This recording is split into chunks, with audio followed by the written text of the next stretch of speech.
परिवर्तित कर रहे हैं।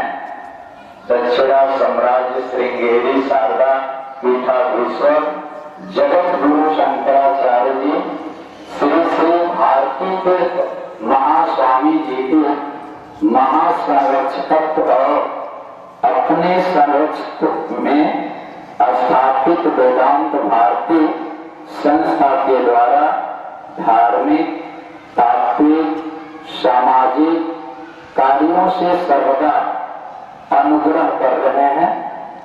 श्री शांकर संदेश सप्ताह, शांकर सरस्वती श्रोत पठन महाभियान वेदांत चिंतन गोष्ठी बटु शिक्षा विवेक कोश्यरी, जिसमें शाला छात्रों को श्रीमद् भागवत गीता और श्री शंकराचार्य जी के जीवन पर आधारित और स्पर्धाओं का आयोजन विवेक विपणी विशेष रूप से बच्चों को मौल्य शिक्षा देने का कार्य आनंद सिंधु बोधानुसंधान सौंदर्य लहरी परायोत्सव जैसे स्वप्राक्रम प्रथाएं भाष्यामृतिनी मृतवाहिनी उपनिषदों या भाष्याधारित प्रवचन सप्ताह वेदांत अध्ययन शिविरों का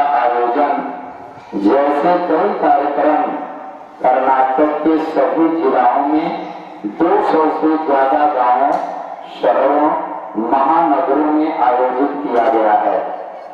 सन 2007 में सौंदर्य लहरी समर्पणोत्सव चारों अपराध पीठों में जगत गुरुओं के दिव्य सान्निध्यों संपन्न हुआ था।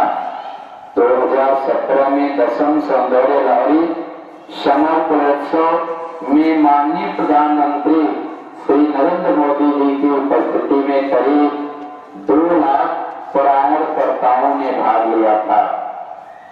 2019 में नई दिल्ली में माननीय उपराष्ट्रपति वेंकैया नायडू जी ने अनुवाद सहित विवेक दीपनी पुस्तक को लोकार्पण किया था। 2020 में 1 लाख से भी अधिक छात्रों ने विवेक दीपनी श्लोकों का पारायण माननीय गृह मंत्री श्री अमित शाह जी की उपस्थिति में किया था। केरल राज्य में इस साल के श्री शंकर जयंती के दिन सौंदर्य लहरी पारायण अभियान की शुरुआत हुई थी। केवल 6 महीनों के अल्पकाल में ऑनलाइन माध्यम से 2000 से अधिक केंद्रों में 15,000 से अधिक लोगों को सौंदर्य लहरी श्लोकों का अभ्यास किया। श्री शंकर भारती स्वामी जी के केरल राज्य प्रवास में कई जगहों में श्री शंकर तत्व प्रसारण पूज्य महाराज जी पीठासीन है और आप लोगों को अपने आशीर्वाद वचनों से आपको कुछ शिक्षा तब बातें बताएंगे जिनको आप ध्यान पूर्वक सुनेंगे और अपने जीवन में इसका अनुसरण करके महान व्यक्तित्व के धनी परम पूज्य महाराज जी के बताए कार्यों को अनुसरण करके अपने भविष्य को उज्जवल बनाएंगे। इसी के साथ अब महाराज जी अपने वचनों से कुछ करेंगे। श्री गुरुभ्यो नमः। अभी मैं आप सभी को जगतगुरु शंकराचार्य विरचित श्री राम भजन स्तोत्र का पाठ करूं।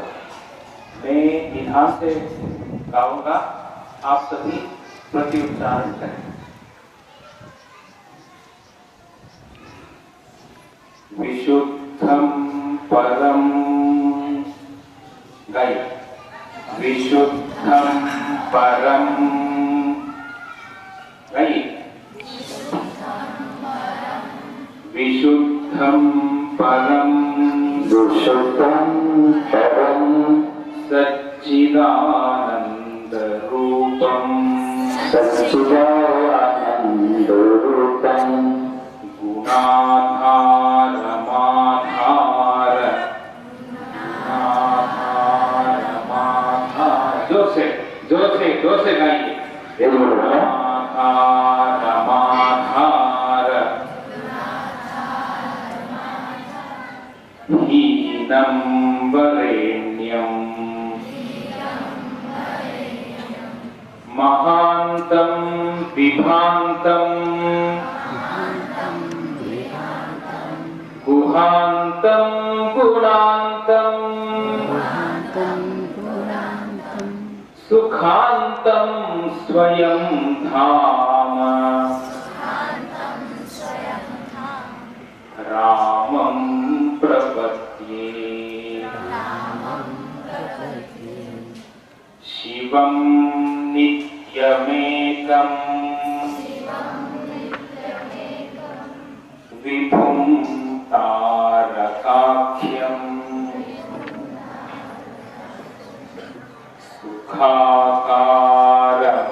सुखाकारमाकार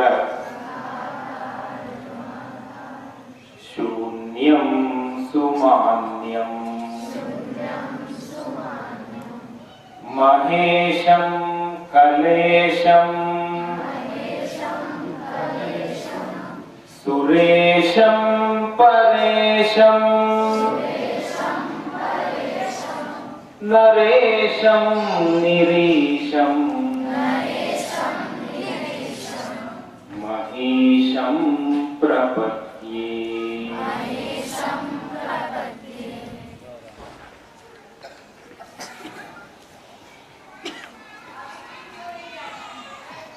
सदा राम रामेति रामामृतं ते सदा राममानन्द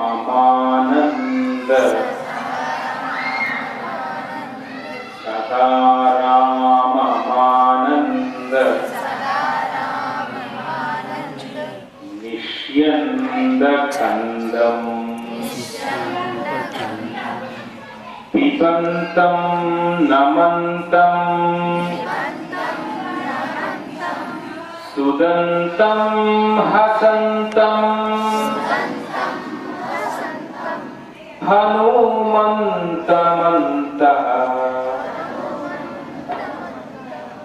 भजेतं नितान्तम्।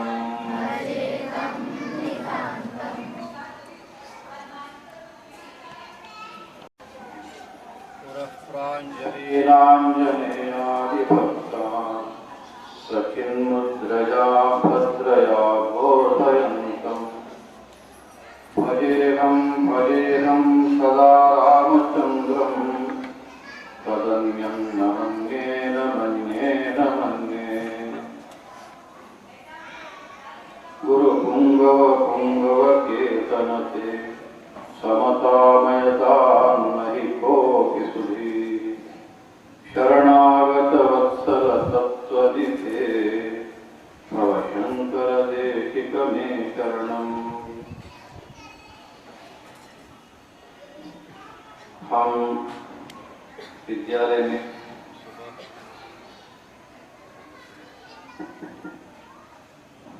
सुबह प्रार्थना करते आ रहे हैं।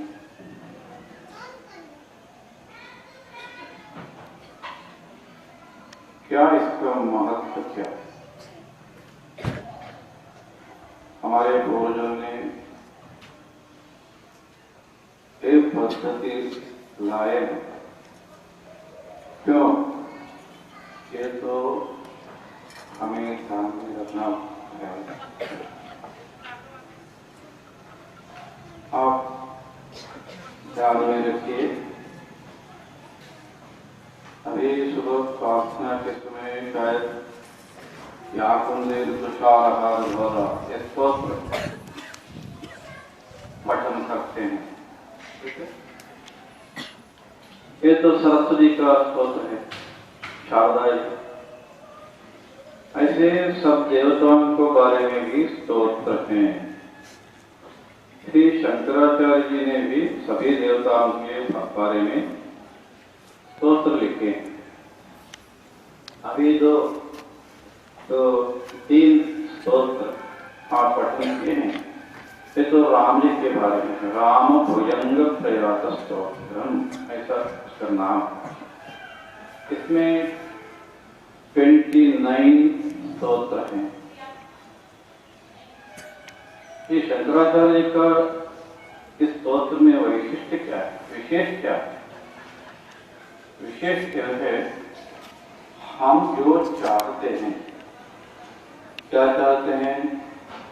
कष्ट दूर हो, दुख नाश हो, आनंद ये प्राप्त हो, ये हमारा इच्छा है, अपेक्षा है। और विद्या, संपत्ति, ऐश्वर्य, ये सब हम चाहते हैं। जो कुछ हम चाहते हैं कि प्राप्त करने के लिए बहुत उत्तम उपाय और सुलभ उपाय है ये स्तोत्र पढ़ना। अभी हम सब विद्यार्थी हैं, हमें तो विद्या ये तो अत्यंत आवश्यक है।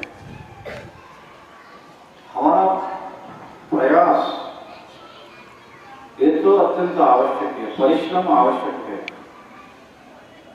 इसके साथ यदि देवतानुग्रह यह होता है तो हम तो विद्या परिपूर्ण रूप में प्राप्त कर सकते हैं।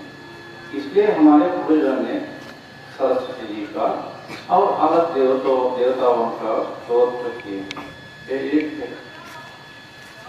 और कष्ट काल में हमें पार करने के लिए, कष्ट से पार करने के लिए, वहां से बाहर आने के लिए कदाचित कोई उपाय नहीं स्मरण होता है। इस समय हम यदि प्रार्थना कर सके तब वो कष्ट दूर होता है। न केवल हमारे रामायण में आंजनेय स्वामी, आंजनेय जी के बारे में एक कहानी है, आप सब जानते हैं। आंजनेय जी वो तो समुद्र पार करके लंका गए। लंका जाकर वहां सीता जी का अन्वेषण किया, सीता जी नहीं मिला। सब जगह में अन्वेषण किया हनुमान जी, रावण का अंतर्पुर भी संशोधन किया, वहां भी सीता जी नहीं। उस समय उनके मन में दुख आया, सीता जी अभी भी नहीं मिली, क्या करना है? वापस यदि जाऊंगा अवश्य सुग्रीव दंडन देता है, मरण दंडन देता है। यहाँ ही रहने के लिए अवसर नहीं हो तो लंका है, फिर क्या करना है? तो उसका मन में बहुत चिंता व्याकुल हुआ। उस समय ये रामायण में एक कहानी आती है। आंजनेय स्वामी, आंजनेय जी, हनुमान जी एक क्षण में आत्महत्या करने के लिए चिंतन किया। ये तो वाल्मीकि महर्षि जी ने बताते हैं रामायण में। देखिए हनुमान जी का भी जीवन में कितना दुख आया, किंतु हनुमान जी तो इंद्रिय निग्रह थे, इसलिए थोड़ा एक क्षण में वो तो विचार आया, फिर थोड़ा विवेक ये तो है आंजनेय के दिमाग में, इसलिए थोड़ा विचार करके निर्णय किया, नहीं अभी मैं ये प्रार्थना करता। ऐसा निर्णय करके ये प्रार्थना किया आंजनेय जी, हनुमान जी। क्या प्रार्थना? अत्यंत प्रसिद्ध प्रार्थना है, शायद आप भी जानते होंगे। नमोस्तु रामाय सलक्ष्मणाय देवी च तस्यै जनकात्मजाय नमोस्तु रुद्रेन्द्र यमानिलेभ्यो नमोस्तु चंद्रार्क मरुद्गणेभ्यः। ये प्रार्थना आंजनेय स्वामी ने किया। इससे क्या हुआ? तुरंत एक ज्ञान, एक प्रकाश आया। वो प्रकाश था आने का मन में ऐसा विचार आया, तो मैं सब जगह में अन्वेषण किया, सीता जी नहीं मिली। फिर अशोक वन में मैं तो नहीं संशोधन किया, वहां नहीं मैं गया, इसलिए वह भी देखना है, वहां भी जाना है, इसलिए मैं अभी जाऊंगा। उसके बाद देखूंगा आत्महत्या करने के लिए। ऐसा विचार करके वो तो अशोक वन पर गया, वहां सीता जी मिली। यह कहानी। इसके पूर्व हनुमान जी भी दुख में थे, फिर उसको पार करने के लिए प्रार्थना का आश्रय किए। यह है प्रार्थना का महत्व। इसलिए हमें कष्ट से पार करने के लिए प्रार्थना अथवा स्तोत्र पठन ये तो अत्यंत मुख्य है। और एक कहानी सुनाऊंगा, गजेंद्र जी का कहानी। तो भागवत में आता है, विष्णु पुराण में आता है। गजेंद्र जी भी जब उनका पैर नक्र ग्रहण किया, नक्र यानी हिंदी में क्या बोलते हैं, क्रोकोडाइल, क्रोकोडाइल को हाँ, वो तो पकड़ लिया। उस समय गजेंद्र महाविष्णु का प्रार्थना स्तोत्र करते हैं, अत्यंत प्रसिद्ध है। महाविष्णु ने बचाया गजेंद्र को। द्रौपदी जी का जीवन में आता है, जब ये तो आप जानते होंगे, बहुत प्रसिद्ध कहानी है। जब दुर्योधन दुशासन के द्वारा द्रौपदी जी का वस्त्राभरण का प्रयास किया, उस समय द्रौपदी जी हाँ द्वारकावासिन ऐसा एक प्रार्थना करती है।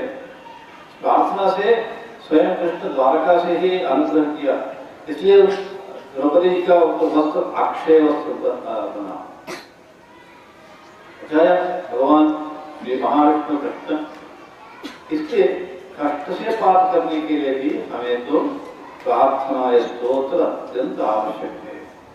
और भय, हमारे जीवन में असंख्य भय आते हैं, उसमें भी मरण भय, मृत्यु भय सब लोगों को है ना, सब लोगों को होता है। उसके पार करना है ना, उसको भी एक प्रार्थना स्तोत्र अत्यंत उपयुक्त होता है। रोग का भय, इसका कब कहाँ रोग आता है वो तो हम बोल नहीं सकते, किंतु रोग से भय तो सब लोगों को है। यह निवारण करने के लिए भी हमें स्तोत्र का अत्यंत आवश्यकता होती है। इसलिए वेदांत भारती श्री शंकराचार्य जी का जो स्तोत्र है, उनमें सब फल हम प्राप्त कर सकते हैं। ऐसा वहाँ शक्ति है तो लगाकर स्तोत्र का निर्माण किए हैं शंकराचार्य ने। वेदांत भारती इस कारण से सब जगह में, पूरे देश में श्री शंकराचार्य का जो स्तोत्र है, उन्हों का सिखाना, सब लोग का सिखाना जो हमारा कर्तव्य मानकर हम सब जगह में ये काम करते आ रहे हैं। ऐसे इस प्रवास में यहाँ भी कुशीनगर में भी एक दिन का आवास करना पड़ता है, पड़ा, इसलिए कुशीनगर में कल आया, बगल में ही मैं आवास किया। हमारा इस विद्यालय का प्रांशुपाल जी अत्यंत संतोष के अवसर दिया आप लोगों को सामने स्तोत्र का महत्व 2-3 वाक्य में कहने के लिए और 3 श्लोकों का सिखाने के लिए भी अवसर मिला। मैं तो विद्यालय का प्रांशुपाल अध्यापक लोगों को विशेष रूप से नारायण स्मरण करता हूँ। और आप लोग केवल आज 3 स्तोत्रों का शुभारंभ किए हैं, किंतु अगले जीवन में पूरी राम भजन प्रयास स्तोत्र आप सीखने के सीख और अभ्यास करके तो हर दिन एक स्तोत्र का पारायण, कम से कम एक स्तोत्र का पारायण यदि रखें, श्री राम जी का पूर्ण कृपा, पूर्ण अनुग्रह आपको मिलता है, उसमें कोई संदेह नहीं। ऐसा प्रयास करें, श्री राम जी का पूर्णार्थ का पात्र आप बने, ऐसा प्रार्थना करके मैं मेरा कथन समाप्त करना चाहता हूँ। बीच में चंद्रजीत यादव जी का स्मरण करना है। यहाँ तो व्यवस्था के लिए श्री चंद्रजीत यादव जी कारण है, इसलिए उनको भी मैं इस संदर्भ में नारायण बोलता हूँ। और मेरा आवास के लिए एक तो बिल्डिंग दिया है तिवारी जी, नाम क्या तिवारी का? सचिन तिवारी जी यहाँ है, उनको भी मैं नारायण बोलकर सब लोगों का आशीर्वाद भी देता हूँ। यहाँ भी मेरा प्रश्न समाप्त करता हूँ। हर नमः पार्वती पतये हर हर महादेव। सीताकांत स्मरणम जय जय राम। सभी बच्चों से अनुरोध करता हूँ, जहाँ बैठे हैं वहीं जमीन से ऐसे टच करके महाराज जी का चरण करें। सभी बच्चे चरण करें, दोनों हाथ जमीन करके मस्तक पे लगाइए, मस्तक पे लगाओ।